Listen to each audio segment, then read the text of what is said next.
Can you fly, you sucker? Can you fly?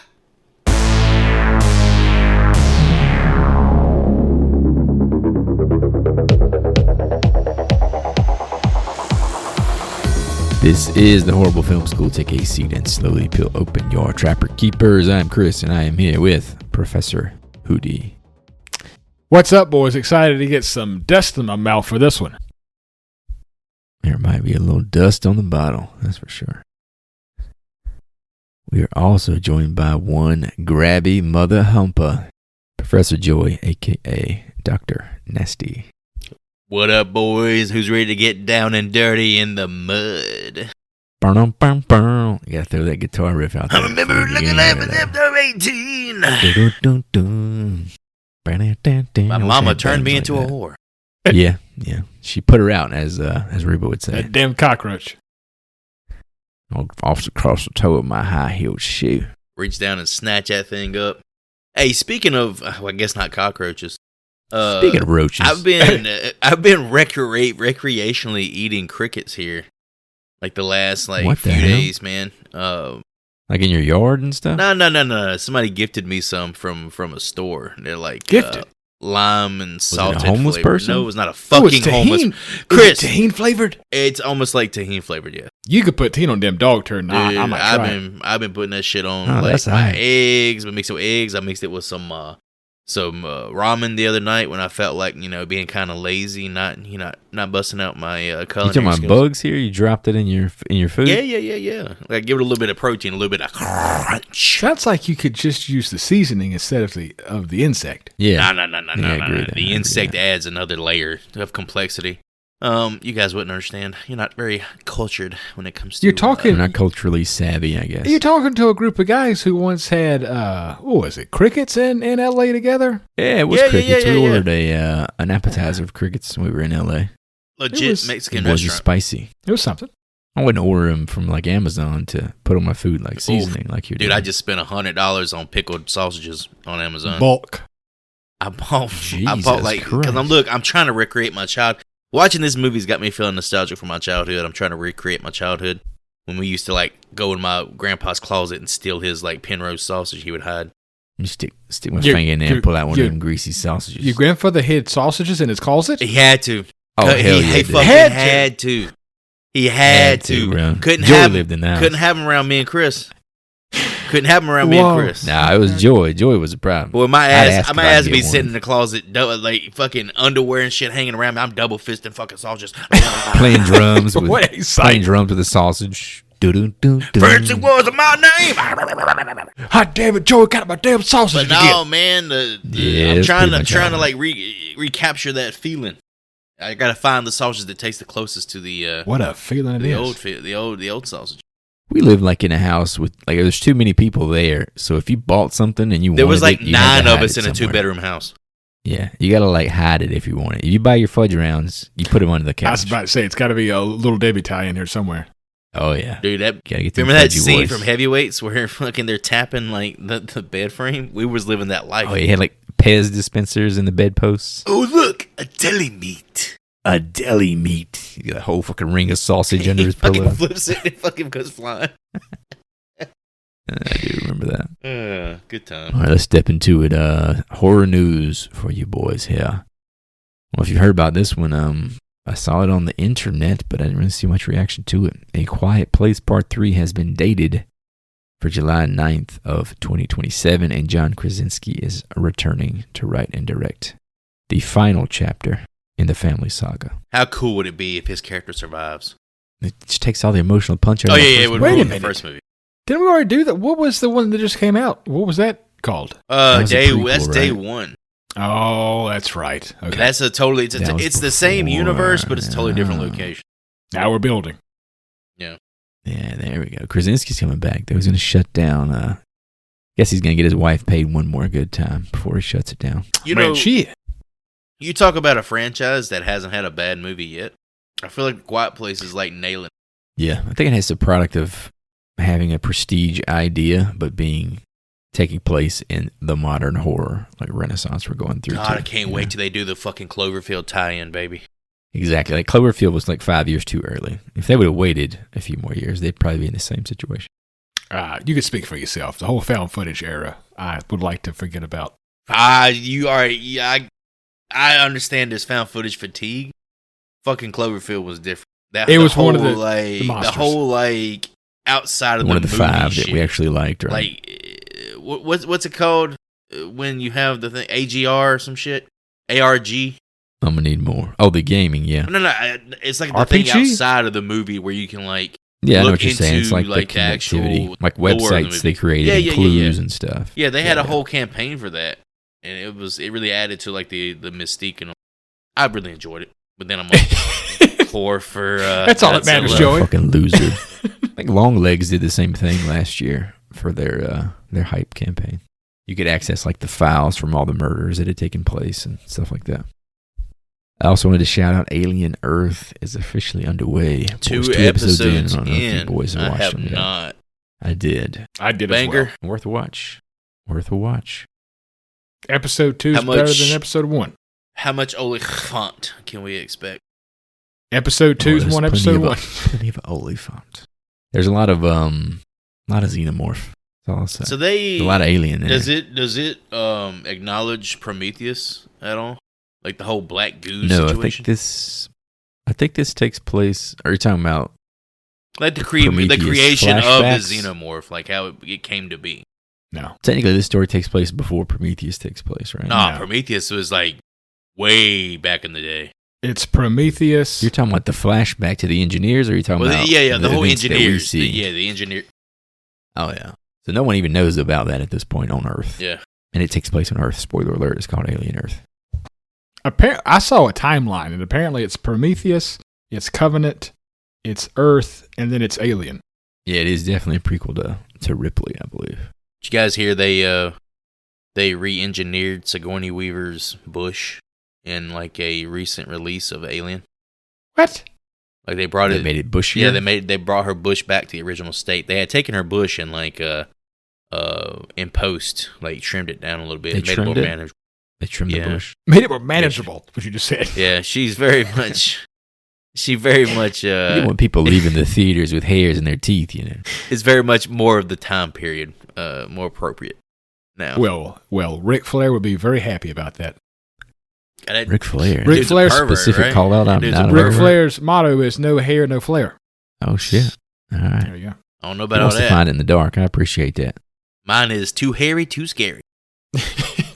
All right, moving on. Speaking of hairy, this is probably for Hootie more than anybody. Good Boy Ugh. is described as a horror movie shot Have from you the guys seen perspective the of a trailer dog for this? Yes. who sees its owner haunted by supernatural So entities. fucking stupid. I mean, Presence was pretty horrendous. I'm not exactly stoked about this. You're going to follow the dog around for an hour and a half? God, the ghost was bad This enough. is your movie, bro. I mean, it is. I mean, God, I want to love it. It's Hootie coded. Oh, it's so cute. The whole time you're going to be just terrified the dog's going to get killed, right? Isn't that the hook? What kind of a shit tier ghost is going to haunt a dog? The dog haunts the owners, and the dog, I guess, is just observing everything is the idea. So the dog is just watching people die and can do nothing about it for an hour and a half. Doesn't sound like a good boy to me. It sounds like a shit It's like boy. if Reagan had a dog in The Exorcist, and it just watched all this shit happen. And then like, oh, this is fucking crazy, man. All right, I might watch that from the comfort of my home. There you go, buddy. I thought that was I right up watch your it from the alley. comfort of my local library Yes. for about 5 years. All right, without further ado, Ooh, I let's got a get to piece cracking. of news. Oh, there is a do here. the first entry into the Jason Universe series just released on YouTube. You talking about Crystal Lake or the movie we're This is working a on? whole like different thing. This is a whole thing in like. Oh, are you talking about that entirely. fan-made Yeah, something that's been circulated? Sweet Revenge. Sweet This is Revenge. a lot of Yeah, fun. I don't think either. Yeah, it's not terrible at all. Like Jason looks Is it a YouTube fucking. short It is, film? but it's like it is very well done. Like it's hard to really tell that it's. I think it out punches its weight class for sure. Like some of the Jason kills in there are like legit some of the better kills. So the kills are legit. We've seen. Like, I thought you meant just like the cinematography is great. I mean, the movie they actually have effects. The movie looks good. Yeah, like the practical effects, because it's all practical effects from what I can tell. That's nice. Looks great. Yeah, it looks fantastic. But how long is the short? It's 15 minutes. I mean, is it a complete story? Is it supposed to be like a teaser or something? It ends on a cliffhanger and maybe teases towards something in the future of Jason universe. But I think it's worth a watch, especially if you're a fan of Friday the 13th. They can't technically call it Friday the 13th because they don't really own the rights to do that. But they can use because how it works is the dude who was tied to Friday the 13th, he won a lawsuit to maintain the rights to Friday the 13th. However, Jason wasn't introduced with his actual hockey mask till the third Friday the 13th. Tricky. Shelby. We remember Shelby. You're able to you're able to skirt around it. You just can't use the name Voorhees. You can't use Jason's mom. What else? You can't use the name Friday the 13th or the title Friday the 13th. But you can still use a killer named Jason who wears a hockey mask who kills people in intricate, increasingly asinine ways. So it's kind of like Mickey Mouse. He's creative. Yeah. It's going that route, I guess. Close to public domain. Is it Sean Cunningham? Is he he's the king of Friday the 13th? No. It's not Cunningham that won the rights. He actually lost the. So this is the same issue that was around the game, right? Friday the 13th. It's the same thing. That's PTSD right there. He got neutered. Yeah, that's bad. Everyone got hyped for it, and it kind of got his balls cut off, and now it's just a shell, basically. Tricky with these horror franchises, man. But you have to check that out. Is it freely available on the internet, as it were? Yeah, just on YouTube, and you can jump right in there. Victor Miller, that's the name of the guy who owned rights. That's the current owner of the rights. He's getting paid right now by A24 for Crystal Lake. I would assume. Did we talk about who's playing? Did we talk about who's playing Pamela Voorhees? Linda Cardellini. Velma from that live action Scooby-Doo. I don't know Velma. Oh, where are my glasses, Jason? Oh, Freaks and Geeks. She's the protagonist of a great TV show from the back in the day. What, Freaks and Geeks? All right, let's speaking of the 90s, let's step back to 1990. For this week's episode, our assignment is 1990's Tremors. Today's lesson, this is a simple one, boy. This is the monster movie that breaks new ground. Get it? Because the ground, they come out of the ground. They're subterranean. Yeah. Boom. You like that? Yeah. Joey's movie, so you go ahead. Has there ever been a movie poster or box of a movie that's ever been as misleading as Tremors? You're talking about like the Jaws knockoff? The fucking T-Rex Jaws looking shit they have going. I'm looking at it right now. It looks sick. It looks so fucking cool.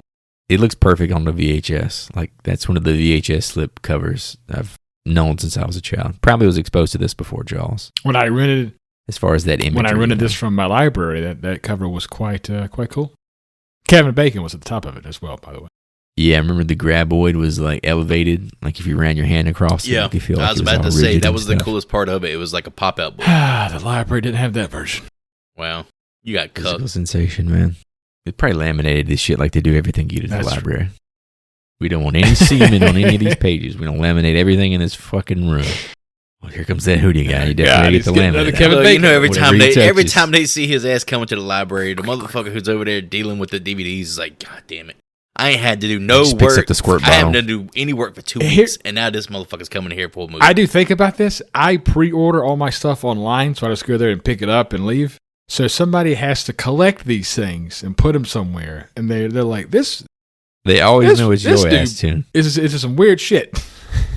This boy, Terrifier again? Damn. All right. Yeah, we're going to do I Spit on Your Grave next. This motherfucker's going to be sitting there looking at the fucking box. I Spit on Your Grave. I Spit on Your Grave 2. I Spit on Your Grave remake. It's a triple feature we're going to do that way. I'm still spitting on your fucking grave. That's the straight to video fourth one. All right, guys, without any further ado, let's hop into this thing with a positive note, a positive spin on these fan reviews. A 10 out of 10 from Africa Malaho back in May of 2024, titled An absolute classic. Tremors is extraordinary in every way. It's a funny, cheesy flick with solid production and cast, and it finds a perfect balance between making fun of the monster movie genre and actually delivering a compelling monster movie experience. The effects still hold up remarkably well. The soundtrack adds to the atmosphere. Character arc of Valentine is particularly awesome. This film stands as a descendant of Jaws and an early ancestor of Jurassic Park. Yet it doesn't receive nearly the same level of recognition. It's truly a perfect movie, offering a delightful blend of humor, suspense, and creature feature thrills.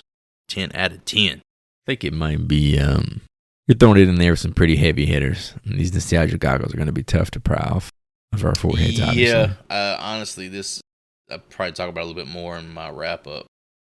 I find it really hard to critique the movie. Yeah. I mean, especially when it was like one of the 5 horror movies we watched first and most often. I literally think it's hard for me to think about this as a movie other than a documentary. Monster. I might be in the same boat as you. This is what popped my monster cherry. It's definitely in that vein of which we'll talk about when we get to the notes about the movie, but it is made to be more appropriate for kids that are trying to get into horror movies as well. It's got that hook, man. All right, and on the other side of this ordeal, a young gentleman or lady by the name of Feast Mode. In July of 2020, Tremors caused by my farts would be more entertaining. Jesus. Just skelly farts. Get a fart right into your own hand to feel it. The first thing I want to point out is the atrocious musical score. Atrocious. It turned me off immediately. Half of it was gross country sounding, and the other half was super cheesy and dated. I know, right? Going right after. Whoa. Other than that, this movie is filled with OMA, old movie attributes. Unbelievably stupid decision making by the characters, parts that makes no sense, horrible ADR, don't know what the fuck ADR is, and some of the cheesiest so you know what it Continue. is. Yes. And some of the cheesiest moments in movie history. Way to go, dudes. 2 out of 10. Jesus Christ. I think this person might have a little bit of redneck phobia. I was about to say, has he never heard the song Life's a Dance? I mean, how can you not get jiggy with that shit? Life's a dance, you learn as you grow. I take offense to the fact that he throws out an expression OMA that he made up and then has to explain what it means at that point. But he didn't explain ADR. I mean, come on. I know what ADR is. Well, I don't fucking know. I'm sorry. Bring her back. Come on. What are you talking about? Dude, you watch like Twitch videos where girls like whisper into the thing, right? First of all, it's not called ADR. It's ASMR. It's called ASMR. Exactly. Man. You should know how like all this audio equipment works. I'm rubbing your ear with my hands right now. Can you hear it? Oh, okay. Yeah. I'm a squirter. TikToks. Okay. Just saying, you know how audio equipment works. You play instruments, man. Well, look, the truth is, as much as it pains me to have any sort of agreements with this obviously redneck dickhead redneck motherfucker, hater, country despiser, there were 2 composers for this movie. With the first, pretty much not really the first half of the movie, but like the more relaxed parts of the movie being more country, more rockabilly, and the more intense moments being more like bombastic. So yeah, he kind of has a point. That suits the style of the movie, though. I mean, it's like it's half comedy, half. I have a note that at one point in this movie, the soundtrack got really weird for me. You're talking about like the old Western. No, that was fine. That kind of stuff. When they start pole vaulting from rock to rock, there's like a weird Sega Genesis song that's playing. And it's like, I'm all right. Nobody worry about me. Was this so like Sonic back in the day? The gopher from Caddyshack is like just fucking swimming through the graboids. That'd be awesome. Bill Murray's out there fucking tossing things, blowing them up. Bill Murray's Bert. Oh, that'd be a great recast. You know, I kind of have another thing to add here. There was a second negative review that I thought was kind of interesting. I'm gonna go ahead and just read it real quick. Was it the prejudiced a-hole? No, it's a little bit different. It's this person I don't think is a native English speaker because it's kind of broken up. You can kind of get the idea. I'm gonna stick to what they wrote. 1 out of 10. Who is Melvin Parents? by Tina Munch 298, September of 2010. I'm not giving this movie a bad review. Gosh, no. Just the fact that it never mentions who Melvin's plug parents are, or if he has any parents in the movie. Who takes care of him if he don't have a parent? I want to know this movie. This fact, it drives me crazy every time I watch this movie. That the one thing my family and I can't figure out.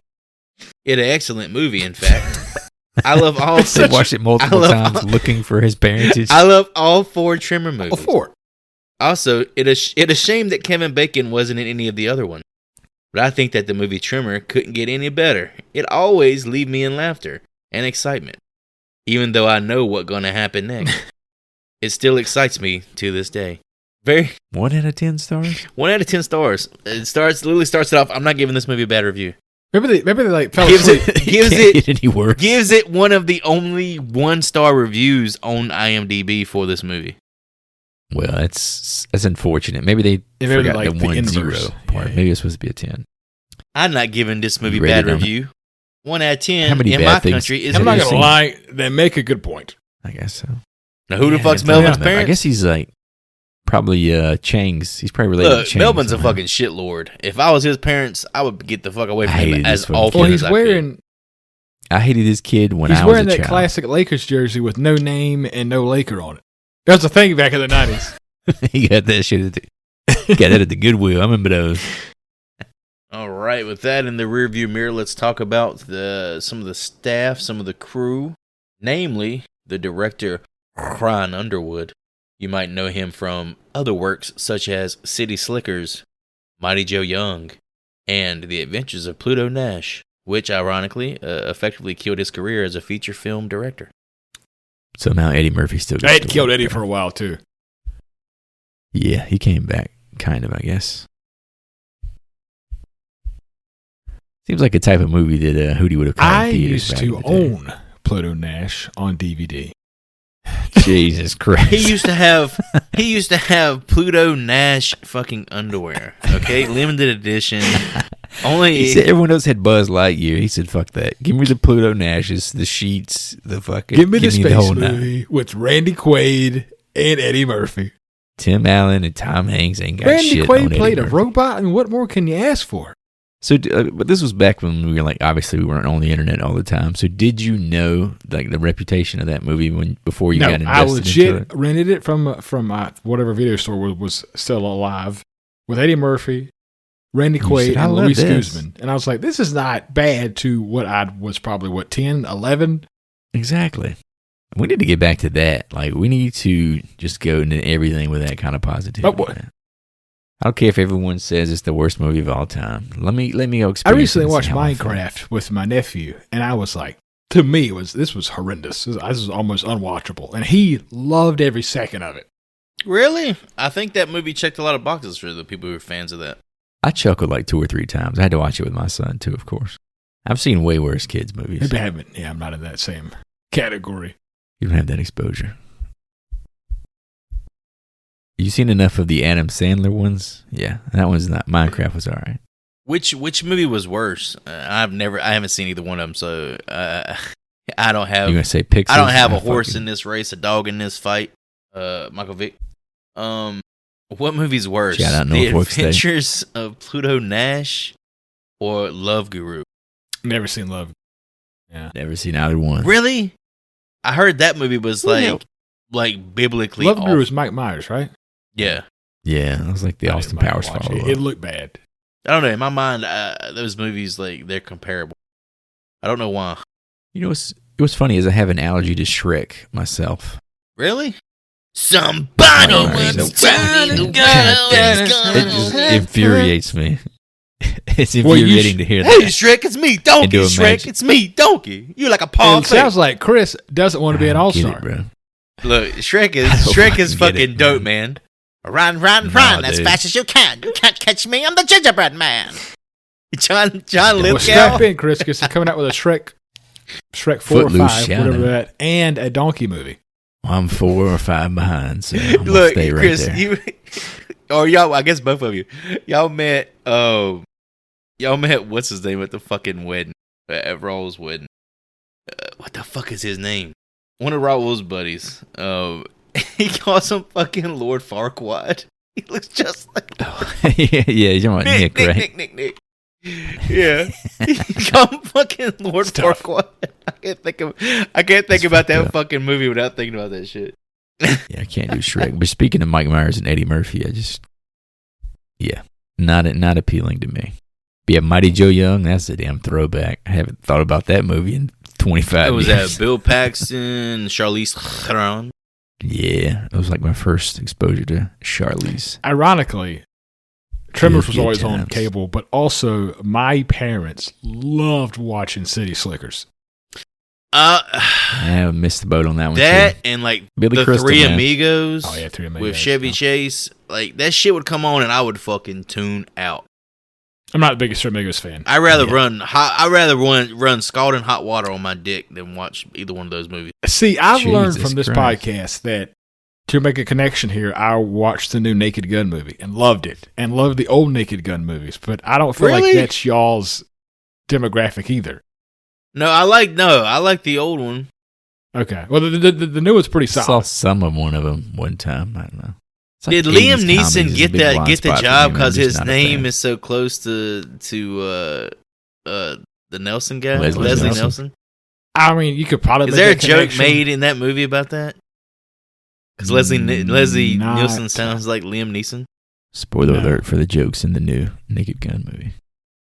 But it leans into exactly what it should lean into, and it's under an hour and a half. So you were watching those kind of comedies when you were a kid, and like the adults in our lives were watching like Friday. Porky's, baby. We'll watch those too. Oh, you watched those too? You been watching Porky's? Who's that? A savant. I've actually never seen Porky's. Lying ass. Porky's. Caught his ass red-handed. I got in trouble for quoting that movie when I was like 6 years old. My mom was like, "What the hell did you say?" Because I remember I said, "Your ass sucks canal water."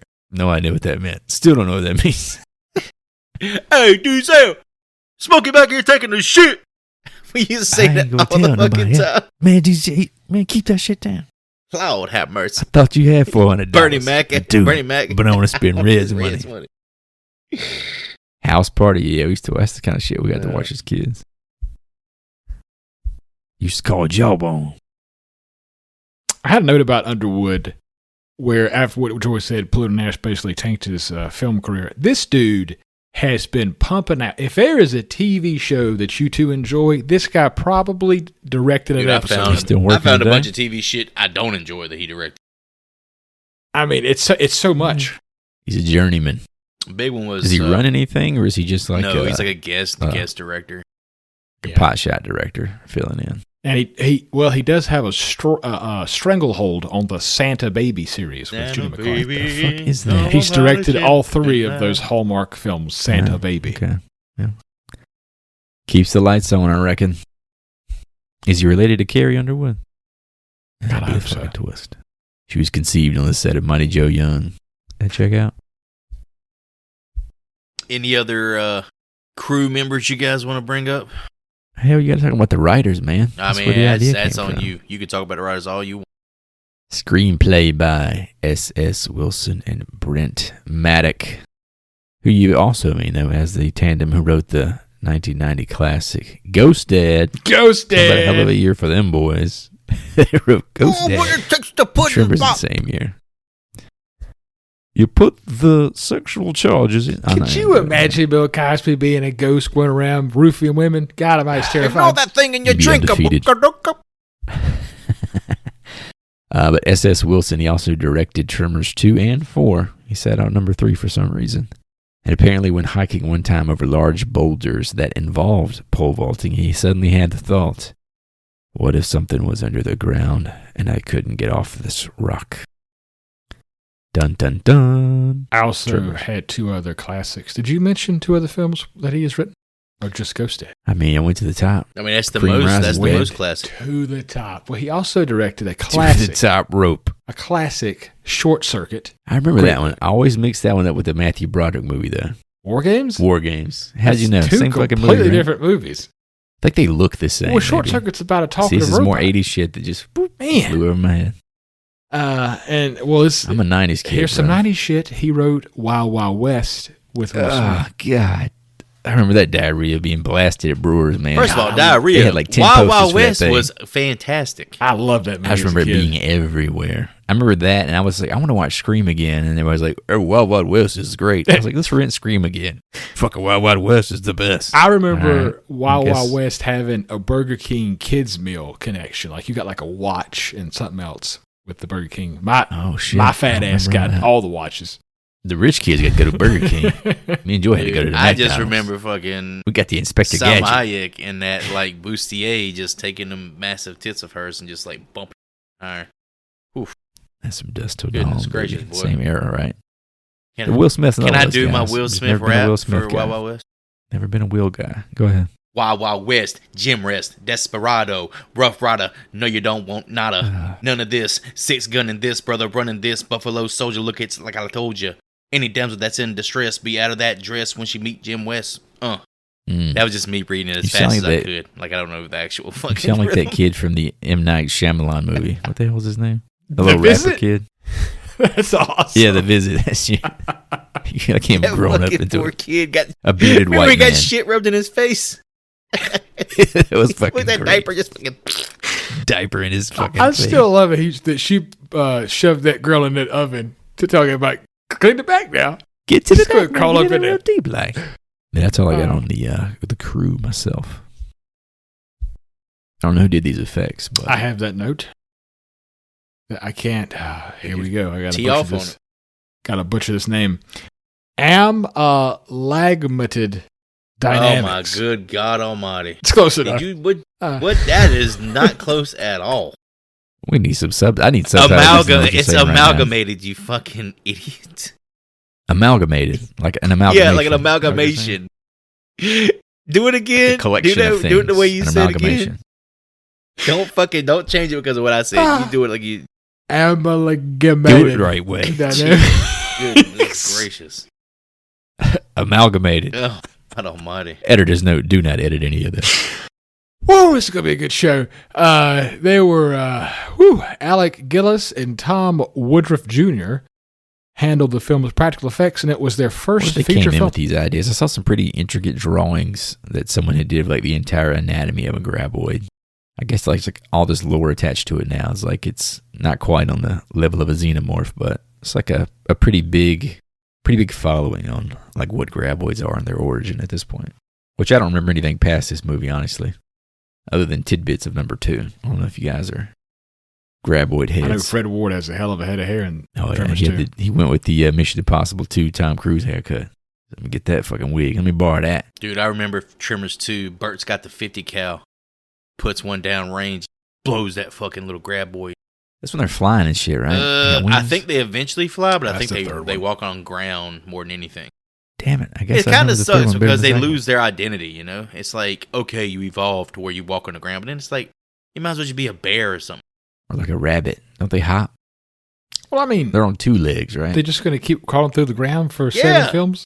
Okay. Jaws managed it to perfection with all those sequels, right? Yeah, damn, the fucking great white shark didn't start flying. That would be pretty fucking dope if he did, then. All right. We hop into the interesting factoids. Let's go over the film's budget and its box office. $6 million budget, $16 million worldwide, $8 million opening weekend domestic.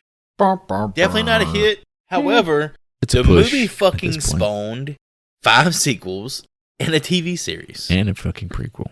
And a prequel, A prequel and and a failed pilot in 2018 that starred Kevin Bacon. Yeah, that's bananas. That was the craziest production note that I got out of this entire process. How did Kevin it fail? Bacon is down bad. He said it was ordered in 2018. The pilot was shot with Kevin Bacon reprising the role for the first time since the original film, and multiple networks, including Sci-Fi, passed on the series. That's That means- crazy, man. You know, It just seems like you know if easy money, Sci-Fi, doesn't it? which is like on Sharknado 19 at this point, passes up on fucking a Tremors show, it's over. It's a wrap. I don't know if like Bacon has just lost that much shine, but he just had an Amazon TV series got The canceled Bondsman. after 1 season. Is that it? It was some kind of horror comedy Yeah. mashup, but I cannot recall what Bondsman. it was called. But it looked like it was. I mean, it was getting decent reviews. It was getting promoted out the ass. Of course, it's Amazon; they can afford to do that. But scratched after one. I watched it. It so. was. But he seems like he's doing well, doing these bit parts in all these like big movies. It was decent, the Amazon show, but it had it was some like faults. an Evil Dead knockoff. I was getting like Ash vibes. Very much Evil Dead. He was he's hunting zombies. Well, he dies in the show, and the devil sends him back to hunt other demons, and that's the whole show. Ghost Rider? Yeah. Basically, nice. Yes. But as far as the box office, it's crazy. It's like I said, this was such a VHS. Like in my mind, this movie never existed in a movie theater. It lived in our VHS player. Well, that's the thing. Like, I mean, we heard the numbers there for what it actually made in the theaters, but I read this little factoid that said it had made 3 times what it did in theaters through VHS sales and rental.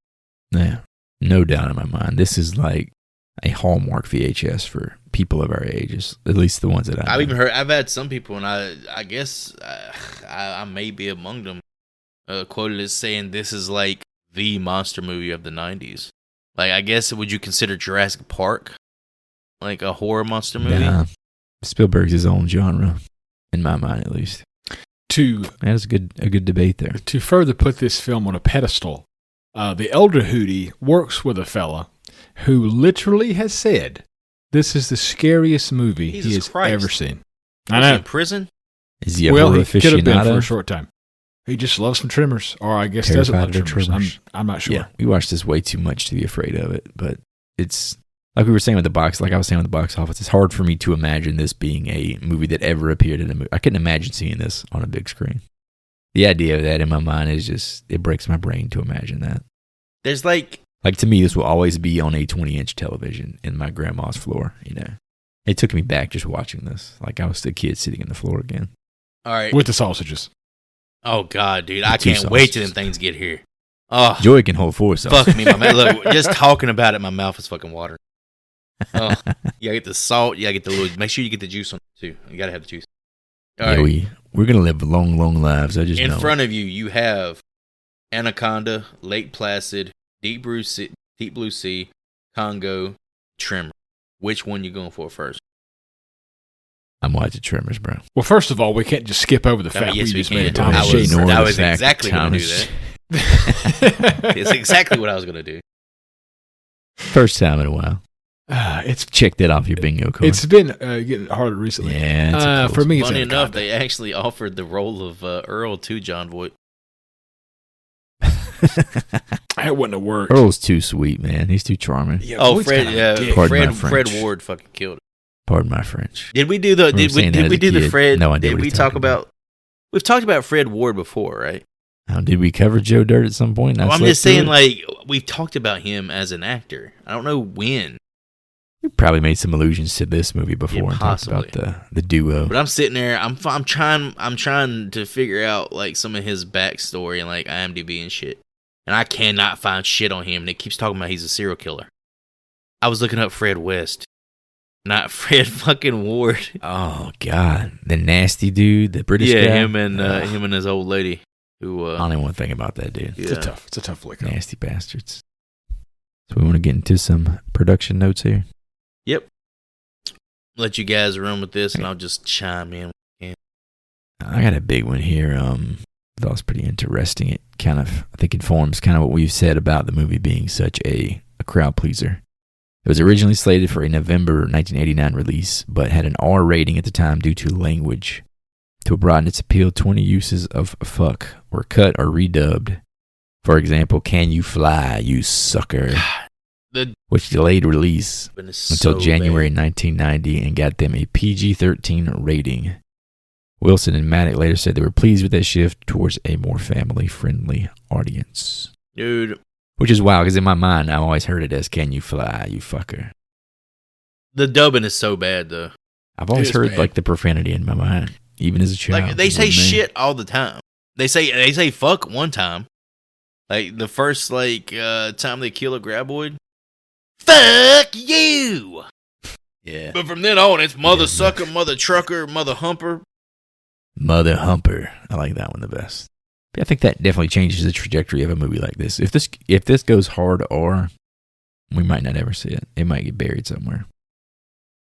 In some weird way, this movie feels like a feel-good movie. And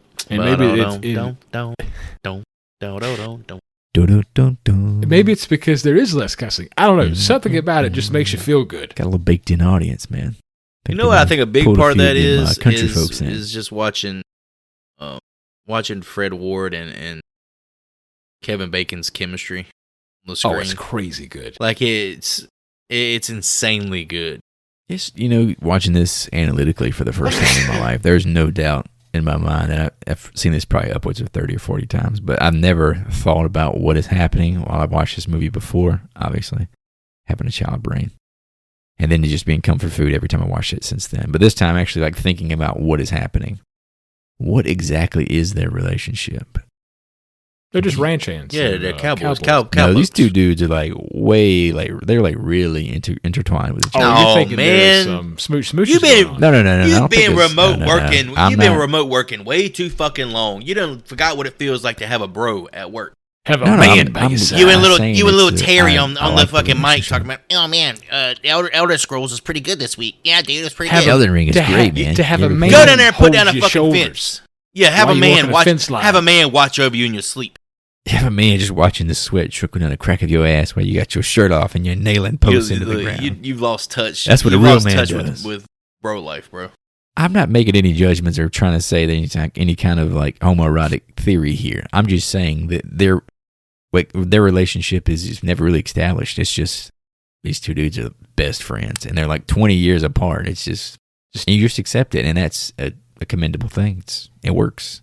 The fact that I never even questioned to this point is proof that the chemistry's there. It's natural. You don't see yourself and Jimmy from Food Line being best friends outside of work. Oh, that's a no. He's a good guy.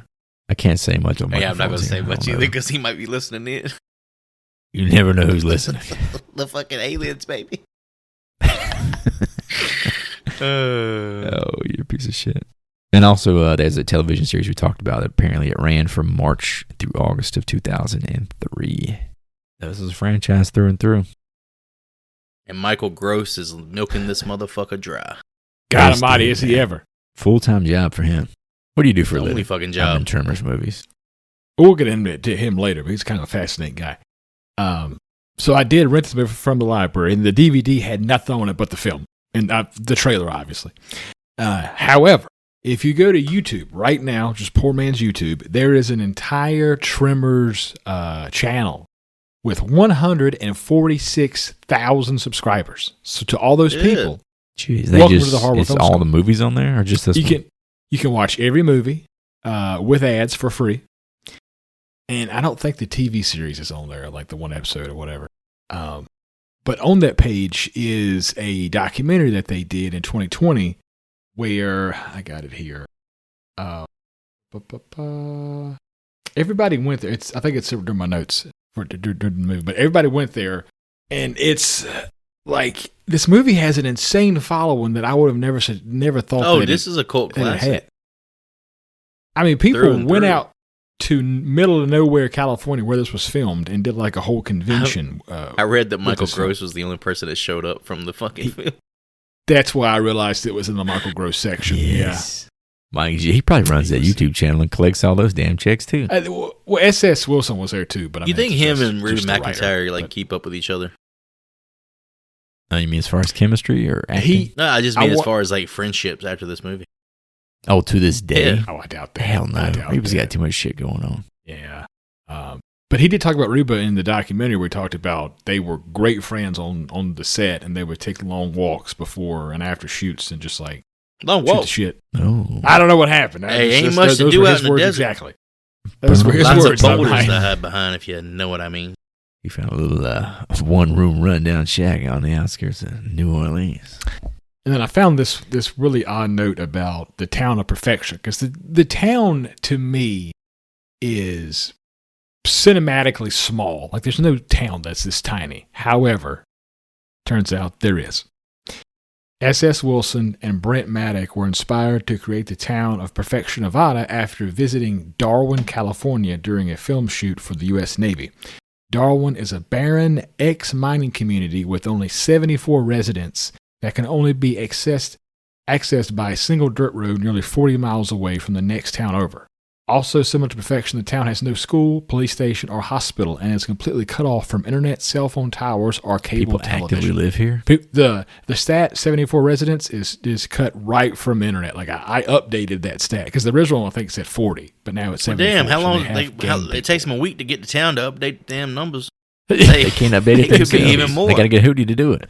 Hootie might be the damn mayor of this town. He just updated their population on Wikipedia. I just couldn't imagine a town in 2025 not having internet or cell phone towers or cable television. Yeah, what the hell are they doing? I guess they just look at each other. They're not growing anything. Yeah, for real. What the hell they do for work? Maybe it's just like a sex dungeon town. Wait, what's the nav? What's the nav to this place? Does Amazon deliver there? That's the real question. And the last note I have, that this, in all of these movies, and all the god-awful sci-fi sequels, this is the shortest Tremors movie, clocking in at 95 minutes. Yeah. So they get beefier from here, you're saying? And I would say that's completely inaccurate of how that should work. I did write down all the sequel titles just because they're kind of fun to say. There are 5 direct-to-video sequels and 1 prequel, like we highlighted. We have Tremors 2, Aftershocks, Tremors 3, Back to Perfection, Tremors 4, The Legend Begins, Tremors 5, Bloodlines, Tremors, A Cold Day in Hell, and Tremors, Shrieker Island, 2020. This shit's still alive today, 30 years later. Jamie Kennedy, I think, is in Good 4 and 7. Oh, so he survives. Why would you tell me that? Well, he's in. Now I gotta look. He's all over the YouTube channel. Is he Melvin? Is he like the grown-up version of Melvin? You're getting too deep. I have not seen anything past 2. Who's going to update the Wikipedia for Melvin now? We found his dad. Oh, Papa. Jamie Kennedy Jr. I just wanted to give a few more projects that Amalgamate Dynamics worked on. Amalgamations. They also worked on Alien 3, Jumanji, Starship Troopers, the Sam Raimi Spider-Man trilogy, Zodiac, It Chapters 1 and 2. So they went on to do quite a bit. Oh, yeah, they're legit. Yeah, they're legit. That Spider-Man trilogy, that's a big get. Yeah, for sure. Like, they definitely got away from the practical stuff and got into much more of the CGI side of things, which is understandable. I mean, future. Mr. Miyagi himself, Pat Morita, was asked to play Walter Chang. However, I mean, why is that like such an obvious note? I didn't even know that, but I knew that. You know, what time? Because you're an internalized racist. However, I mean, obviously, because you shouted it out when we were doing the trailer reaction. I think that's what it was too. I didn't know that note either. Exactly, you put it in my head. It's obviously Pat Morita's. Your prejudice is leaking out in everybody. I mean, everybody knows I got a prejudice. I hate everybody. Everybody. Don't matter what color you are, I hate you. But no, Pat. Everybody could get it. I didn't know it'd be you. Obviously, Pat Morita wasn't gonna do this shit. Like, this is like after Karate Kid. Motherfucker was waxing on, waxing off. You gotta pay me, you know. He didn't need that dough anymore. No. He was moving on with his life. My last little figure here, Bill Paxton, Matthew Modine, and the legend himself, Bruce Campbell, were offered the role of Valentine McKee. I really questioned these movies that Bruce Campbell's attached to, because he thought a lot of himself after the Evil Dead shit kind of popped off. Army of Darkness was in 91, so maybe, yeah. He definitely has like the look of a leading man. It still amazes me that he was not more leading man material in his career. Sounds like bad stepped in the movie choices. Wrong holes. I just saw him in a movie I saw him for the first time recently, The Hudsucker Proxy. He's got like a 3-minute bit part in that. I'm like, why the hell isn't Bruce Campbell in more of this movie? He looked fantastic. The chin was chinny. It was like when he's in his beautiful era. Jesus, y'all about to jack off. Is this the Congo era? Yeah, this was Hudsucker was 94. Yes. Congo. Now that we covered it, it's kind of like jumping the shark, you know? I'm gonna give it. Is there a Congo too? There's probably not. a Congo too. Now we got to hype up. There's no fucking way there's a Congo 2. What are you talking about? We got to hype up. What was the Jamie Kennedy Tremors? That's the next one. It's going to be like, that's the episode 200 Golden Goose. Jamie Kennedy's Tremors. That's what we'll call it. Whichever one that is. Yeah, we'll do Son of the Mask on our Patreon page. So if you want to. Oh, fuck. We'll do Son of the Mask the day I kill myself on camera. That's when I'm going to fucking watch that. Oh, fuck. All right. If you fellas don't have anything to add, let's go ahead and get into the potatoes of the thing and cover what some consider the greatest creature feature of the 1990s, Tremors. What's the name?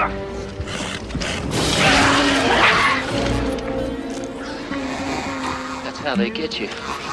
They're under the goddamn ground. What the hell are they?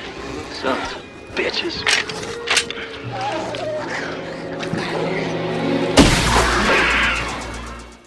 Our story begins with handyman Val and Earl as they ditch their dead-end job, Perfection, Nevada, only to find a corpse clinging to a power line, dead from dehydration.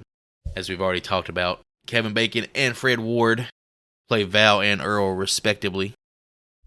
We talked about Kevin Bacon quite a bit with our Friday the 13th episode, or the original.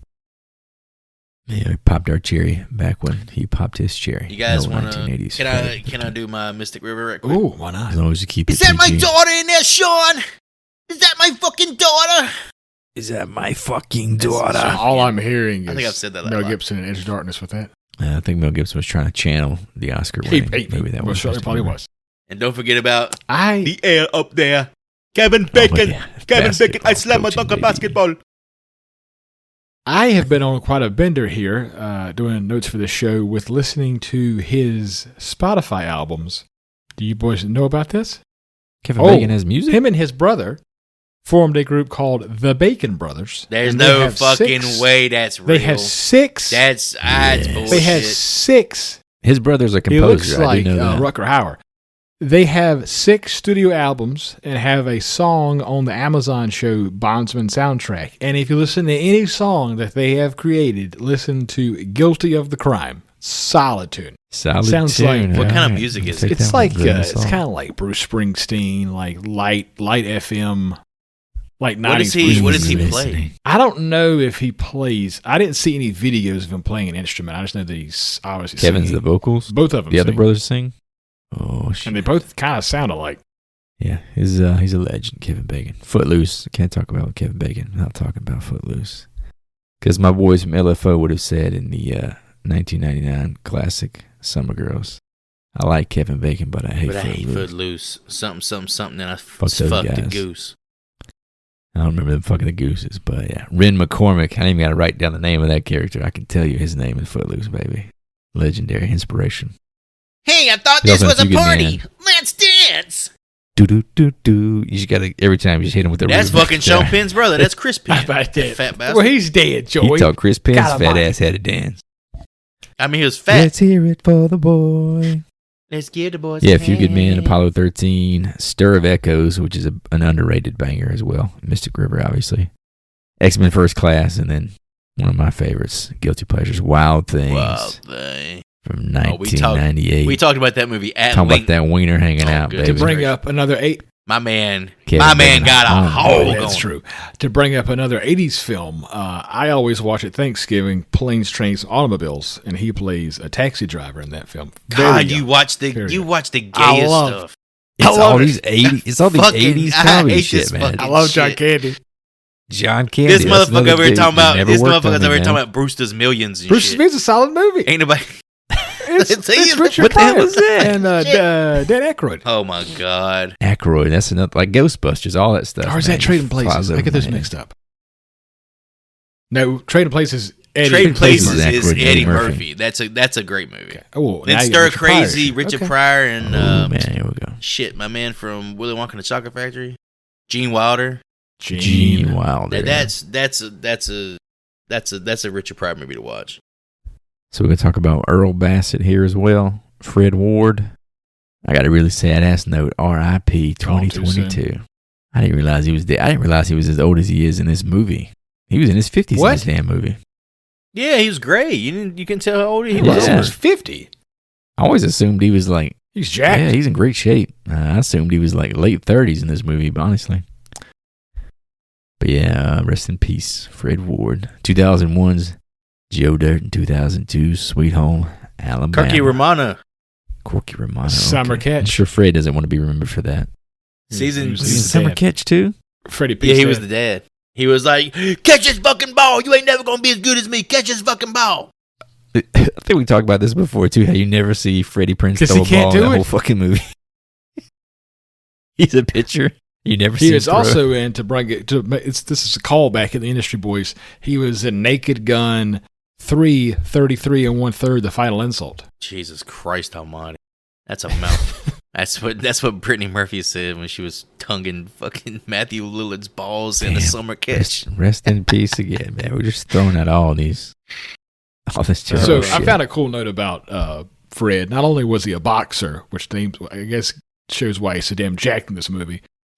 He lived in Italy for a time, and while he lived there, he made money dubbing spaghetti westerns. He's got one of those English. voices. It just fits into the western genre pretty easily.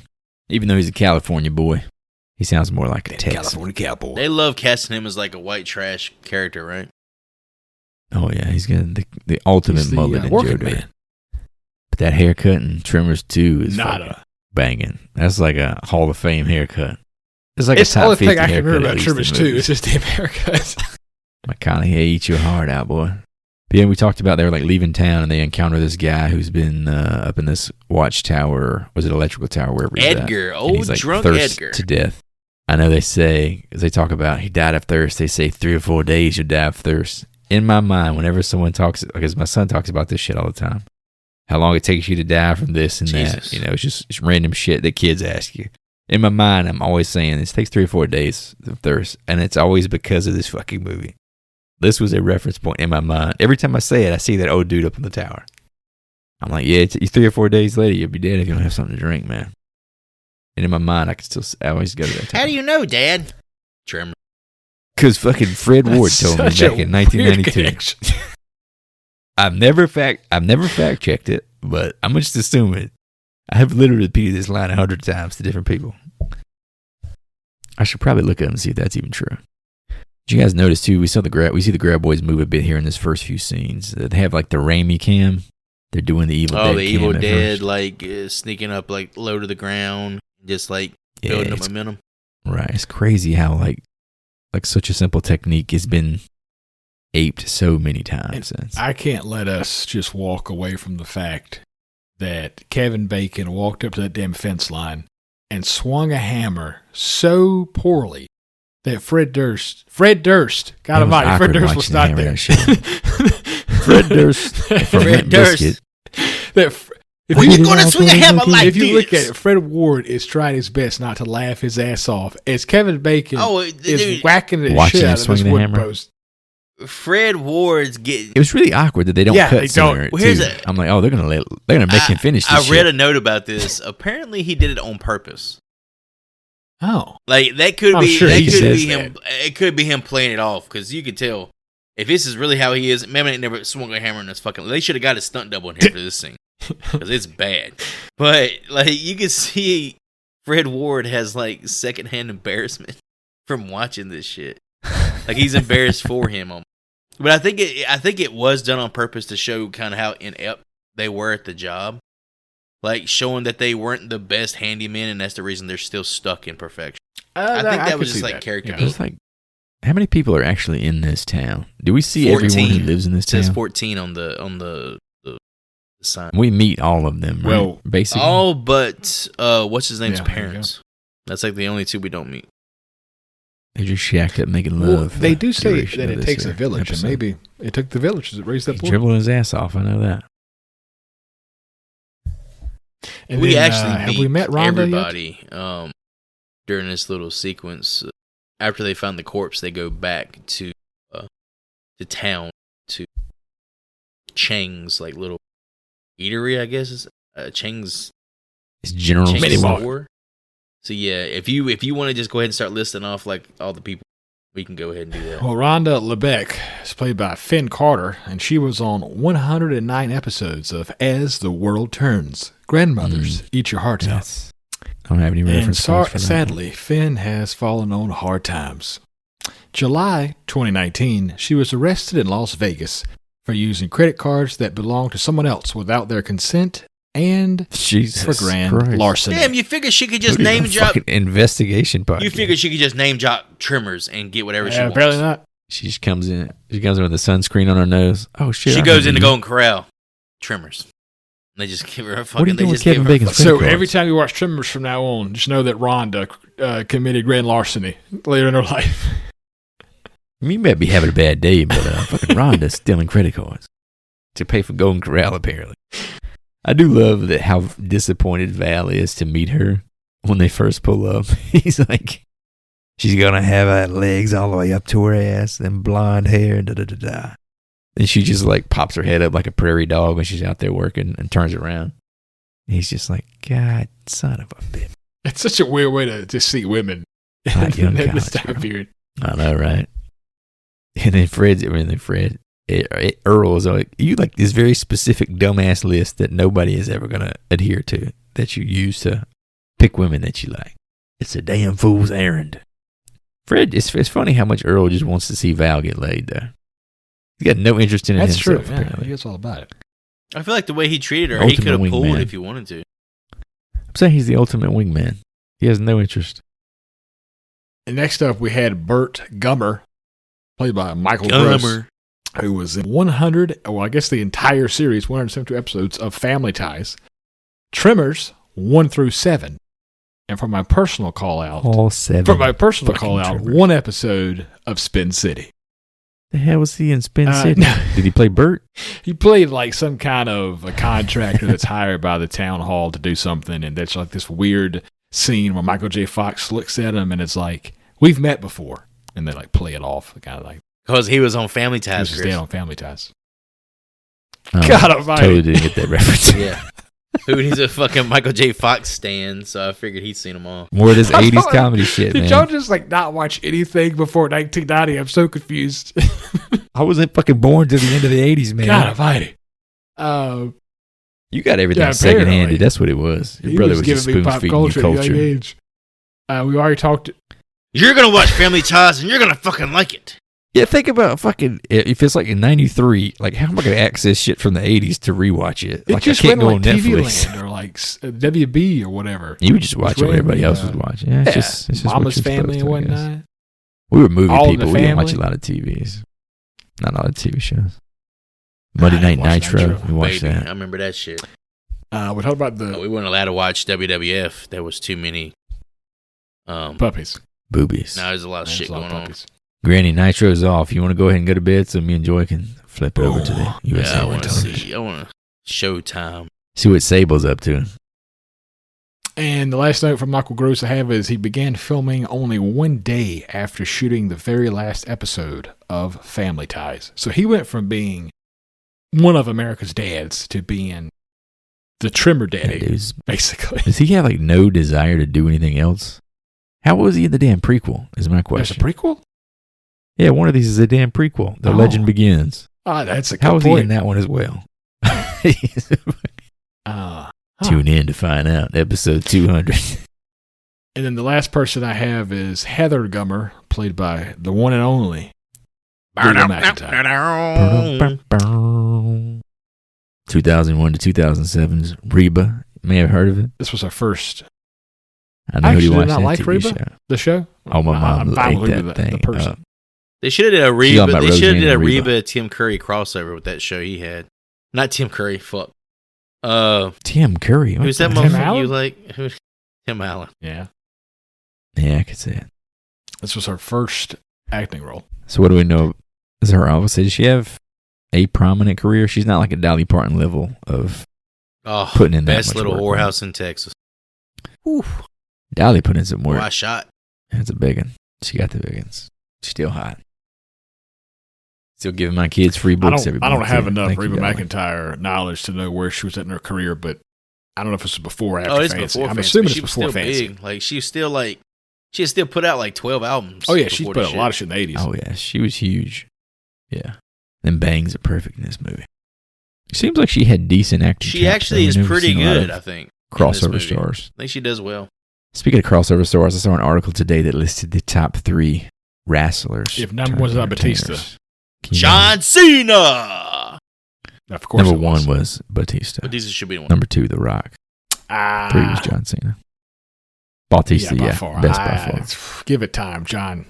What are you going to say, Kevin Nash or some give shit? it time. John Cena should go to Remember that motherfucker was in Magic Mike and he put his fucking dick out, dude?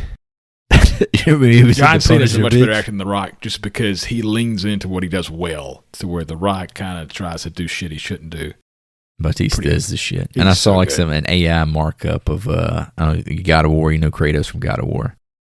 So they're doing a TV show and they're like doing these AI markups of like who would you want to play God of War or Kratos. Fucking Batista looks fantastic as Kratos. Dude, I want to see him play Marcus Phoenix in the Gears of War movie if they ever do it. Yeah, he could. He's built been attached to that for so long. Dream casting. I heard he's like tired of his build though. Like he's like, I've been retired from wrestling and people won't let me quit taking my shirt off in movies. So I have to. Oh, have you seen him recently? All in shape. I haven't seen him, I guess, since. You should look him up. He looks really weird. He's gotten pretty skinny. I guess. How is he? As skinny as he can be. Yeah, he's a big dude. I felt for him when he said that, though. I was like, it's got to suck to try to keep that physique constantly for decades at this point. I feel his fucking pain. I could tell, Jordan. Like, I know I how have you certain feel. expectations of me. You've been trapped in that physique for a long time as well, right? A certain way in order to keep and successful. For his age, at a certain age, you start getting that roid gut, and Drax started to get that roid gut later in the Guardian stuff. And you could just tell that the dude just getting old. I mean, that's what it is. Yeah, I think about the third one. It was like getting harder and harder to make the cut. Like, damn, dude, I'm tired of having to work with my shirt off all day long. But you didn't even shout out Victor Wong, bro. I had nothing on him. Hey, pal, what the Chang? You don't know who this is? Oh, that's Grandpa Maury. From the Three Ninjas? From the Three Ninjas franchise. Oh, so you got Kickback, Knuckle Up, High Noon, and Mega Mountain. Dog. Rudy spent the whole 90s watching shit from the 80s. How you two react to that kind of stuff? I wish he was around. I wish he was around. Commando, never seen it. Would have beat your ass. Yeah, well, we were out kicking people in the nuts and shit. Oh, I mean, like this big boy. Yeah, that's how you play Three Ninjas. Play a game to 10, spot your 9. Fucking Fancy's playing for some reason. He was in the Three Ninjas tetralogy. That means 4. He was 4 of those movies from 1992 to 1998. Isn't Hulk Hogan in one of those? Oh yeah, baby. He's in Three Ninjas Knuckle Up. No, he's not, motherfucker. He's in High Noon at Mega Mountain. Oh yeah, he was in the 4th one, High Noon at Mega Mountain. Damn, now your knowledge is getting fucked. Have you introduced that to... Which one's the Native American one? You remember that one? Wait, the Native American? That was Knuckles Up. Oh, where Colt's trying to fuck the Indian girl? Yeah, that was Knuckles Up. And it was really pissed me off because the kids they had drawn on the VHS cover were not the same as the actors in the movie. Yeah. I was like, this is clearly like a different kid. You remember when they were doing the Native American dance? Oh, now that you fucking say that. I remember the song, dude. I gotta postmark this. We gotta watch it after the episode. This is like a foreign language to me. Dude, he taught us how to do some karate back in the day. I didn't even know it. Why do I see the DVD box cover in there? That's Surf Ninjas. Surf Ninjas was a banger. Surf Ninjas was a fucking banger. Yeah, that was a bomb. We watched that one too. Tone Loc is in that motherfucker. Fucking fucking Rob Schneider's in it. That's the Rob Schneider. Okay. Rob Schneider had red hair. Yeah.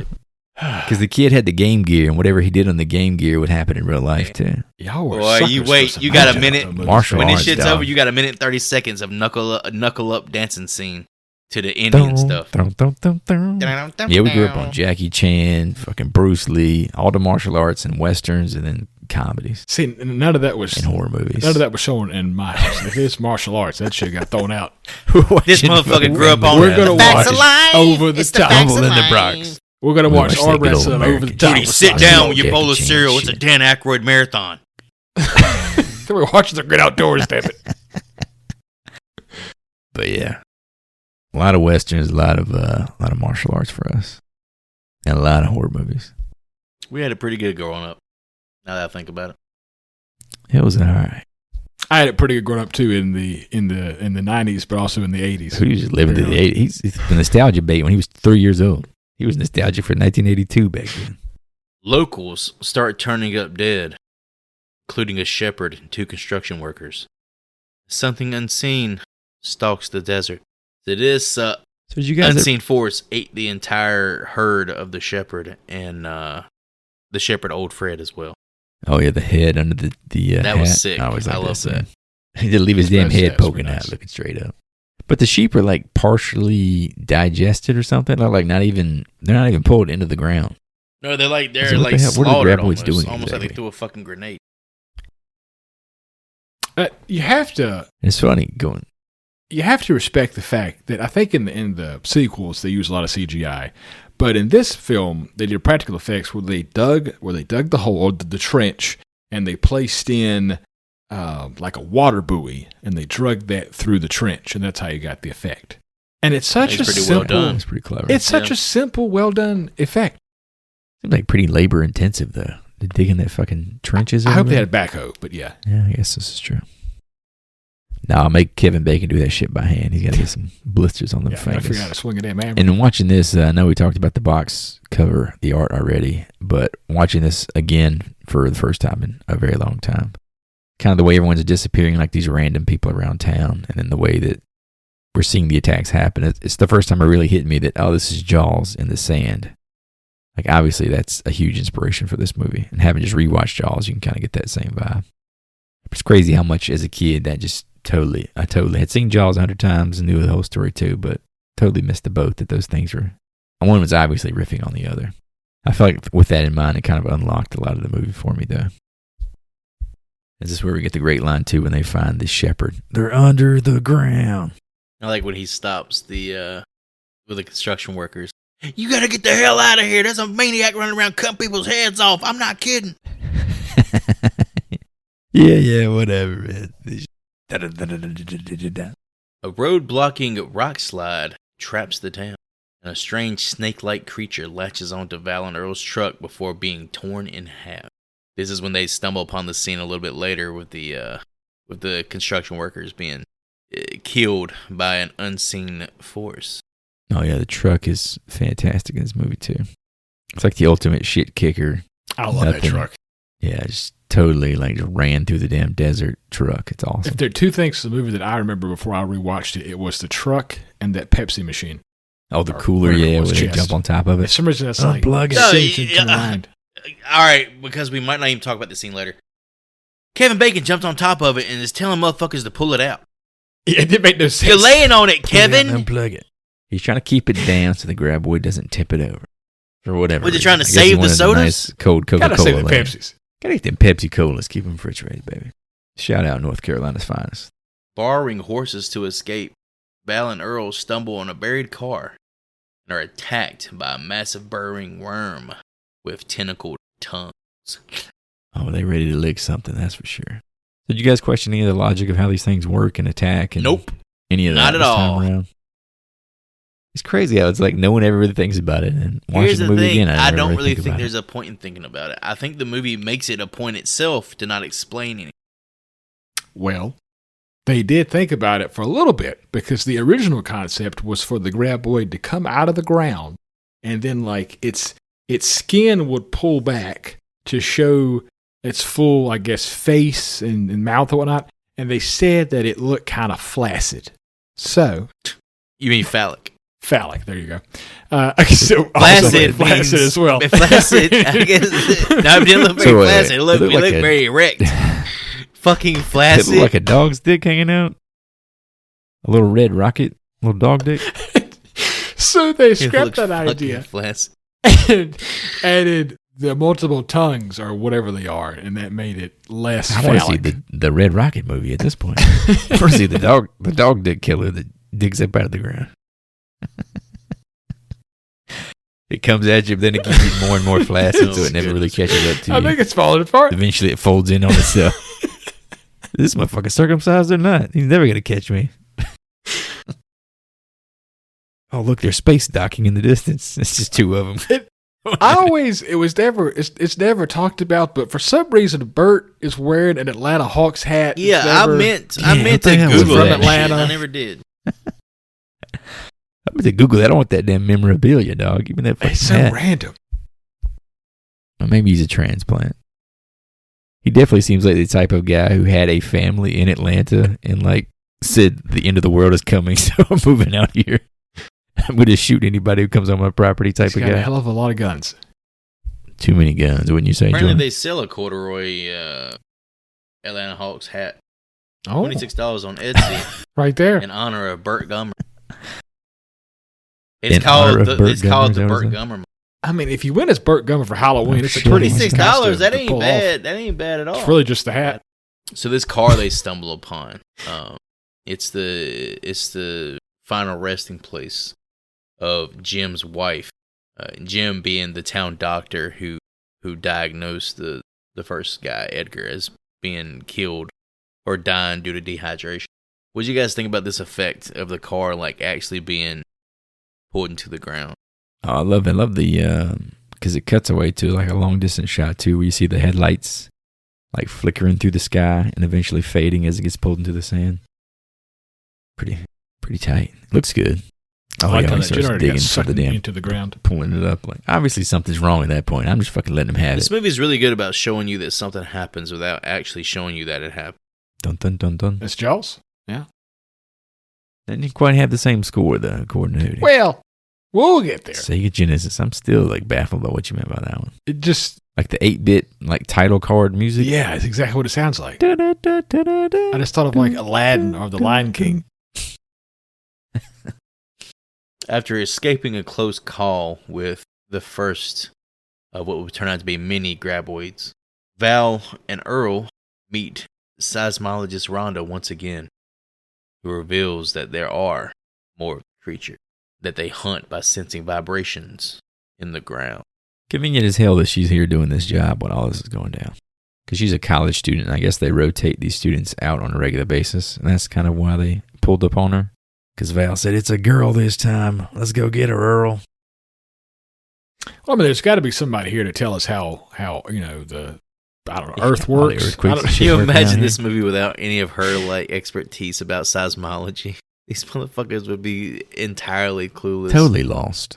Well, how educated do we feel like Hooper made the guys on the Orca as far as what they were doing? Or was it just Quint? Oh, no. Quentin and the sheriff would have been eaten really fucking quick. Do you think Matt actually did anything like that made a difference in the end? I feel like Quentin did all the damn work. He caught the damn shark. Here's the thing. They didn't really catch the shark. The fucking shark kind of caught them. But without Hooper, they would have thought the shark was already caught. They came together to really to jointly catch the shark. All I know is that mayor is not going to let them do some See kind of half. I want to see that little boy just fall out. That's such a good scene. About to have them slice open that fish and have a little boy just flop out here on the deck. It's the 4th of July, goddammit. This is a peaceful beach community. So is Bert he's a Quint? He's an analog for Quint, we think? Because she's obviously a Hooper, right? I guess I'm going to call Earl the Brody, though. I guess Bacon and Earl together are two halves of Brody. Yeah, that's stranded overnight on boulders after being chased by yet another graboid. The trio pole vault to safety and escape in Rhonda's truck.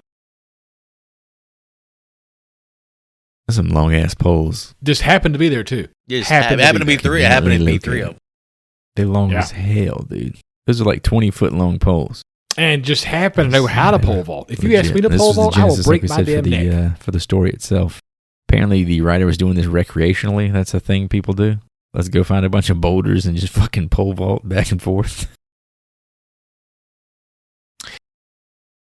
And here we get some, I guess, graboid lore to where they can hear. Yeah, I think Rhonda was saying that and move. The echoes going through the rock, because it's, I guess the way knocking a rock, it has like a louder sound. So underground, it's like a beating a drum for them or something.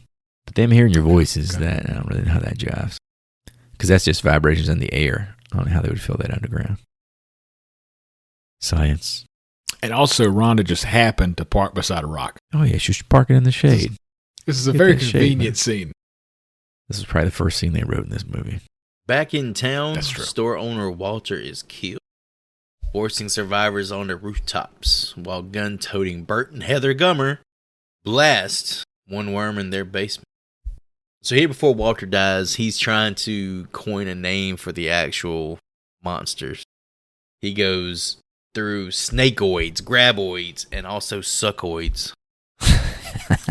Which of those three? That's the X-rated sequel never which got. Which one of those three is going to sell the most merch? Suckoids. I'm going to Google suckoids as soon as we get off this call. I would recommend you... well, you're in North Carolina, so looking up suckoids ain't going to do no good. Oh, VPN, baby. Let's go. Never mind. You never know where I am on the East Coast. Hack. You never know what country I be in. But yeah, fucking Walter. He gets quinted, dog. He gets straight up same death. Oh, he did get the same death. He gets fucking swallowed up, blood. Just pull it underwater. There's so much Jaws in this thing, man. I was like, damn it, dude. I cannot get Jaws out of my head during this rewatch. So this Tremor plows its way into Bert and Heather's bunker. And behind them is just an insane amount. Oh, the way the camera pans. The way the camera pans is like so fucking funny. Yeah, the camera's like laughing with you. It's like, look at this shit. Because you don't see it. We're like tight on them. And then it's just like slow pan to the left. Look at this. They get to choose what gun they want to use on the grab board. Because it's not coming after them. It's literally stuck in the fucking wall. So it's like fish in a barrel at this point. Right. And Reba's just going at it. Yeah, she seemed like a natural, man. She was letting it rip. What kind of fucking you think they be doing, Rhonda and Bert? It's got to be some wild shit. Bert probably likes getting She's that into guns. Probably gun related. He probably does. There's probably guns under both pillows. You just bang your head against it the whole time. Probably got a bayonet in there. What gun do you want over the bed tonight? Pretend like you're going to come take my guns. That's the game. That's the game we're playing tonight. He just chokes Reba out. Knock on my door and tell me who to vote for. It's like they pay your taxes, Bert. Oh, is that right? He said, I ain't got the right to bear arms. Is that what you said?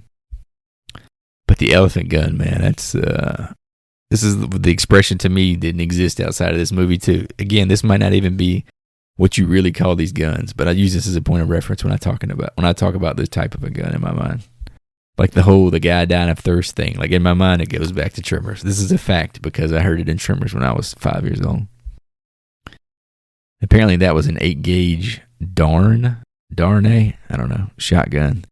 It was rented from a private collector to use in this movie. That's a shotgun? Fired dummy cartridge rounds. Yeah, it's a big ass, an 8-gauge shotgun. Custom made and it fired solid brass rod stock. I don't really know what that means, but there you go. 8-gauge. So it's really, really, really wide, right? Looked like a damn beast. What was that thing was like to shoot? Shot like a slug projectile. So with a shotgun, usually a bunch of like little bitty BBs. But instead with this, it was just a big chunk of metal for maximum penetration. Have you ever encountered one of these in the wild, Joy? Elephant gun? Yeah. 8-gauge shotty. That shit dangerous. Break your shoulder. What the hell would you use? I guess you'd use it on an elephant. On a fucking elephant, buffalo, any big game animal. Suburban. Rhino. Is it something you would hunt with? Shit that's illegal to hunt. You would. I'm in a stampede and I need to kill whatever's coming at me. T-Rex. Self-defense. 2 worms topple buildings, drag Nestor to death, prompting survivors to flee in a makeshift armored trailer. Nestor's dumb ass climbs on a fucking tire after being knocked off of a trailer. Lays upside down on a tire. He's like planking on the damn thing. He's like, if I pull my ass up off the ground, literally got his ass like vibrating on the ground. It's a cool shot though, the way the camera sweeps low, he goes over top of it, and he gets pulled down all in one shot. It's the only reason he died. It looks good. Yeah. Yeah, just for a really cool camera effect. How bad did you want Melvin dead at this point? This little bastard. Oh, I hate this kid. Oh, I'm fully expecting like the He's death bitch. count to rise real quick here with how things are about to play out. How many times did we get the Sam Raimi pushing on his little face and he go like, no way, man. Ugh. He's such a whiny little asshole. And the Bert and Heather throw, I don't know, 4, 5, 6, 12 bags of ammo. Man, the cat can pull anything. Convoy. It's ammo, fucking several firearms, explosives they just created somehow. Just threw them together willy-nilly. Had a lot of black pipe with white caps. Pipe bombs, baby. They made them on command. I do like, kind of guess feeding into in my mind what this movie, to me as a kid, was. It makes a hero out of the Kevin Bacon, out of Val, simply because of how fast so much can run in a pair of boots. Like, in my mind as a kid, like, that was his superpower. Because he spent so much of his movie sprinting. It's either him or a 50-year-old Fred Ward. Fred's in great shape. I want to see Fred get a shot. Yeah, but he probably got the stamina. I did actually feel like some genuine emotion watching this again, probably for the 50th time, when they do the rock, paper, scissors about who's going to have to go for the run for the cat or whatever, and he elbows him in the gut and takes off over the roof. Like, man, I hope these guys lived a long and happy life together. Do you realize that Val never won a hand? Oh, he did. He won. He won. Never one did. Time. He did win when they were doing it. When they were doing it over the rifle and the revolver.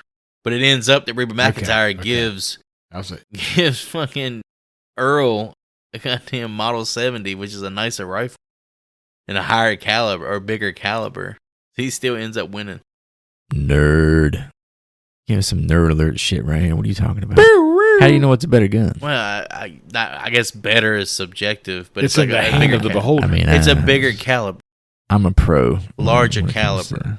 Firearms. Should we say firearms or should we say firearms? Guns? I don't want to offend you. Fucking okay. Neanderthal. It's like some people have to say movies or films. You call them firearms. Okay, sorry. Are they called bullets or are we calling them rounds? Ammunition. Make sure we get this right. Ammunition. Got it. But yeah, that is kind of their whole back and forth. It's just super cute.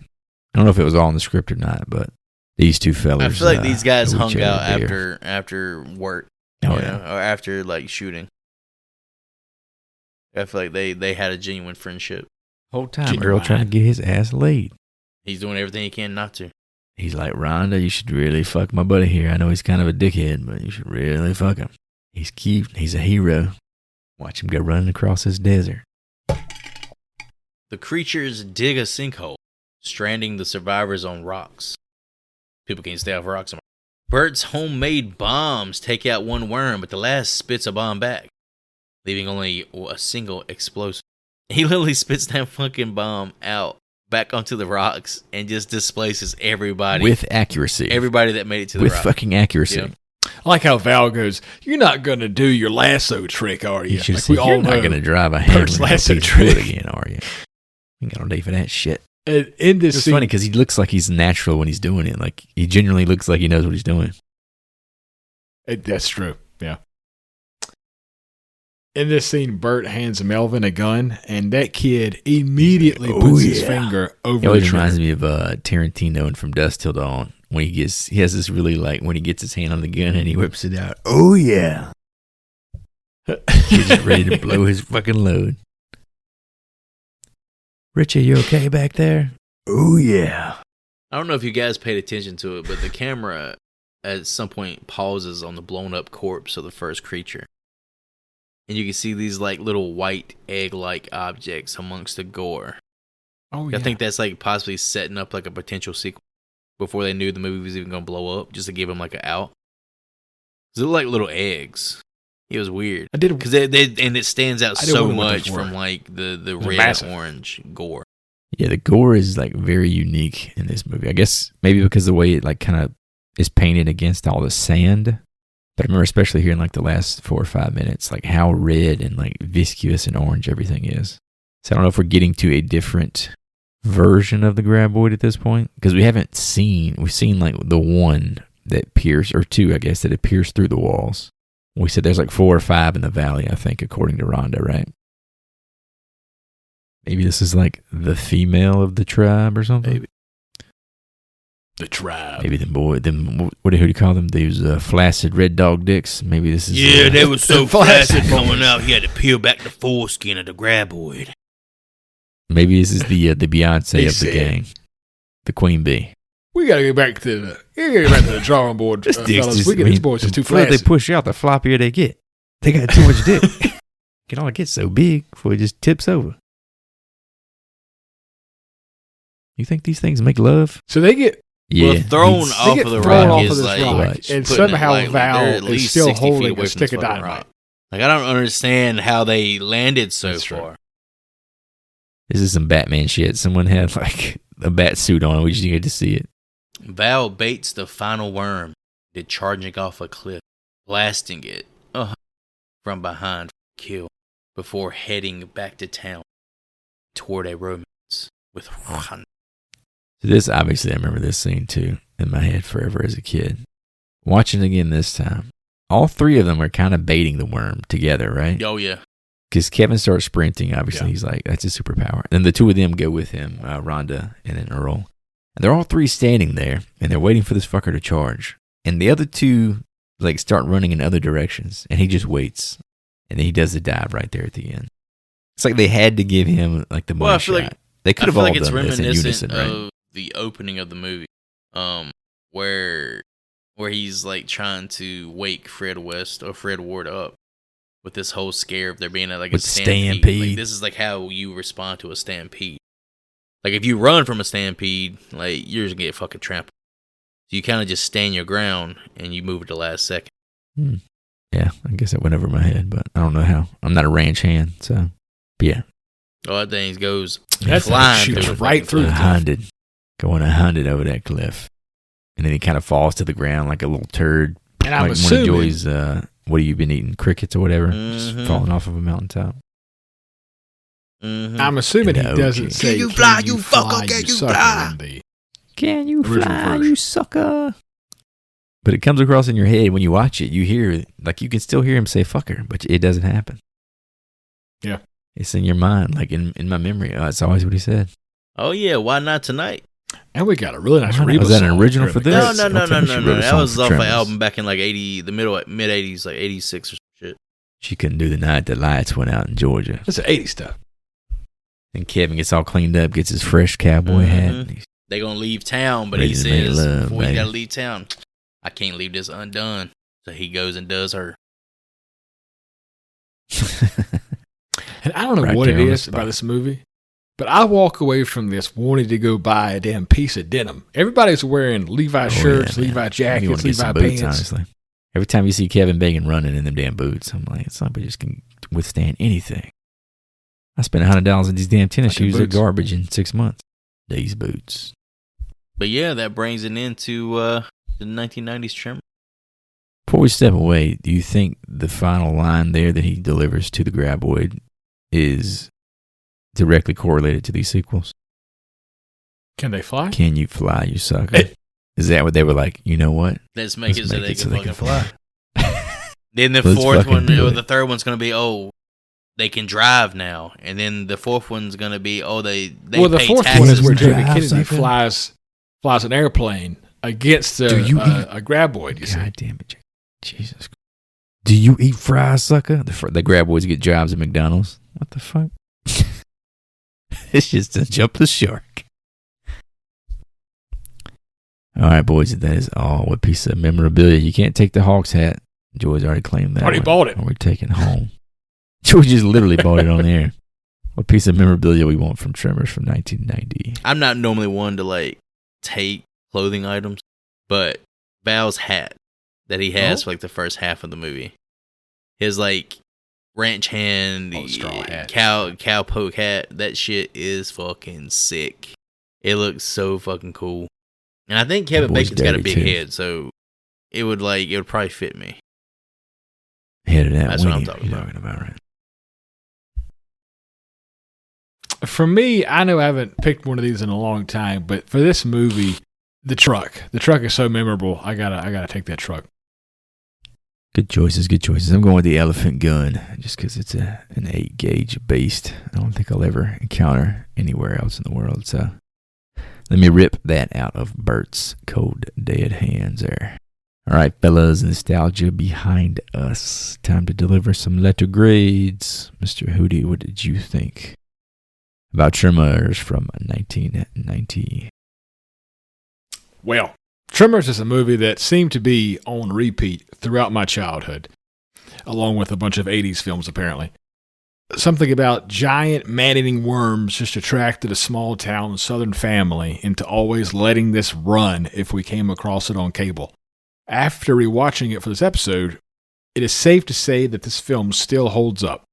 This is in large part due to both Kevin Bacon and Fred Ward having incredible chemistry together, which we talked about, and of course Michael Gross going completely against hype with his role of Bert. These graboids still hold up after all these years, and I'm excited for when Joey picks Tremors 2. I give the first installment of this 7-part franchise a solid B. Tremors is a perfect B movie that knows exactly what it is. It is small town folks versus giant underground worms. About as simple as it gets. It's got just enough gore to keep it spicy and enough comedy to keep it fun. Kevin Bacon and Fred Ward are the epitome of buddy comedy. Chemistry for me, the creature effects are still holding up. Pacing in this never drags. For 1 minute, it's campy, it's clever. It's got a monster design that deserved a sequel or 3, which is what we got for better or worse. This is not high art, but this is high fun. Looks like Mr. Underwood can fly, and he leaves my class with a B for maybe the most B movie of all time. So I alluded to it earlier when I said that this movie is really, really hard for me to critique it. So I'm not really going to critique it. I'll just sing its praises. Possibly my first instance growing up of being exposed to and fascinated by creature horror. Tremors, like Hootie alluded to, it was literally on everything. Like, you couldn't throw a rock without hitting this fucking movie in the early to mid 90s. Like, it was on TBS, it was in our VHS. It was never far from viewing. And for whatever reason, every time it would be on, it would like come on, we would sit and watch it, or I would sit and but yeah, the film features 2 great leads with fantastic chemistry in Fred Ward and Kevin Bacon. I really like how they don't go over the physiology or ecology of the graboids. They kind of just put them in front of you and put you in the same position as the actual survivors themselves, where you're clueless. You just know what you experience. I like that they don't over. I also feel like the cast or the crew themselves, they did a really good job with the set pieces, the sets themselves, and choosing the filming location. They do a good job of making the audience feel the isolation and desolation. But honestly, for me, the biggest positive of the movie is its simplicity. Like, you know what to expect, you know what you're gonna get, and what it does and what it's going for, it does it well. Like, yeah, it's, the genre is simple by design.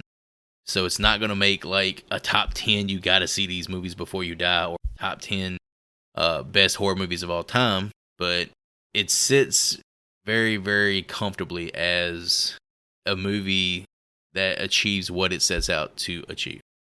And I enjoy it for what it is. Grades that would be. Good job by you, sir.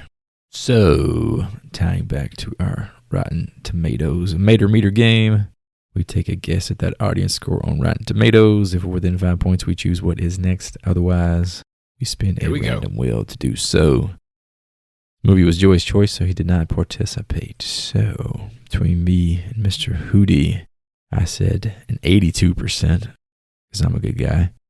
Hootie said a 75%. The actual audience score on Rotten Tomatoes for Tremors is a 76%. Whoa. W for the king of the 1980s, born in the 1990s, Mr. Ryan Hootie. Well, so spoiler alert, fellas. Don't tell me we're going to the 1980s. We're going to the 1980s. Oh, shit. No. With a tie-in for a recently released TV series with 1986. Oh, Jimmy Cameron. Aliens. Jimmy Cameron. I know it's teetering on horror, but we have to get through it. You have to get through it for the rest of the franchise. If we're covering Aliens, that Jurassic opens Park. the door for me to venture into Titanic next time. Jeez, I don't know if that's any connection or imagine 4-hour long fucking movie. What's the body count? What's the body count on Titanic, dog? I guarantee it's more than Aliens. What's the runtime on that second VHS back in the day? I can tell you the first scene that starts when you put in that second VHS. It's a good one. Aliens. Oh, snap. Damn, dude, it has been I'm excited for me. It opens the door for my guy, David Fincher, not long after this. One movie he refuses to take credit for. Aliens 3? Yeah. I mean, I don't blame him. It's pretty bad. He can get Final Cut. He disowns it. Alrighty, folks, we're going to hop on YouTube and watch the trailer for 1986's Aliens. You want to do so with us? Hop on our YouTube. We will share our reactions there. Otherwise, we'll see you back here in a few short moments.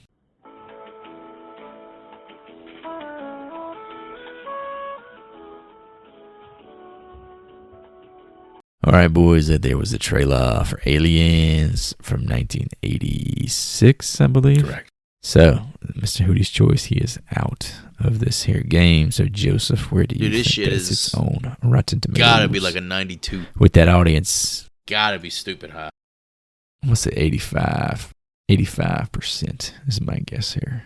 Alrighty, folks, thank you for listening. Check out horriblefilmschool.com. You'll find links to all the episodes, the socials, the merch store. As always, you can support us for free in 3 simple ways. Rate, review, subscribe.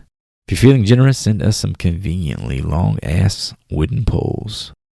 Personally, I will be sending support to women doing science for a living and bringing home the bacon. As always, if you're hearing our voices, tell at least one person you know. Spread the love. Spread the campaign that is the Horrible Film School.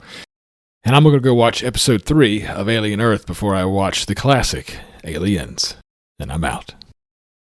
Thanks for all the likes, the subs, the listens, the follows, downloads. We really appreciate you guys and gals' support, as well as your time and attention. Be sure to join us next time we take a little trip on a rocket ship to LV-426. Class dismissed.